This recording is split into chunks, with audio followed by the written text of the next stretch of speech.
Hey guys, welcome back to the channel. In today's video, we're going to talk about how to create your first invoice in Wave. Creating an invoice in Wave is a straightforward process, and today we're going to break down the entire process step by step. First step, log into your Wave account. Of course, the first thing you're going to need to do is visit the Wave website and log in with your credentials. Once you're logged in, you're going to land on your dashboard, and from your dashboard you want to navigate to the sales tab. You can find that in the left hand sidebar.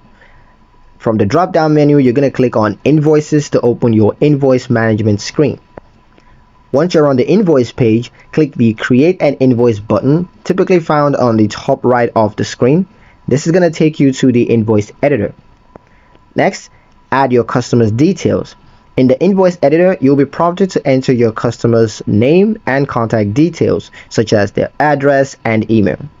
If you've previously added this customer to your contact, you can select them from the drop-down menu to autofill the information. Next, enter your invoice items. Under the items section, you want to click add an item to enter the details of the product or service that you're invoicing. For each item, you enter the description, quantity, and price. You can also include taxes and discounts here, which of course we'll cover later in a little video. Next, set payment terms. Now you're going to specify your payment due dates in the payment terms section. You can also choose predefined options like due on receipt or net 30, which is of course 30 days. Or you could also set a custom due date. This helps your client to understand exactly when payment is expected. Once all fields are complete, click Save to keep your invoice in draft form.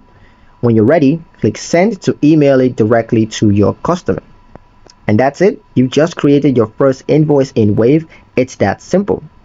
That's pretty much it for the video, guys. Hope you liked it. Hope you found the information here useful enough. If you did, like the video, comment down below, let me know what you thought. Share the video with your friends and subscribe to the channel if you haven't done so already. And I'll see you in the next one.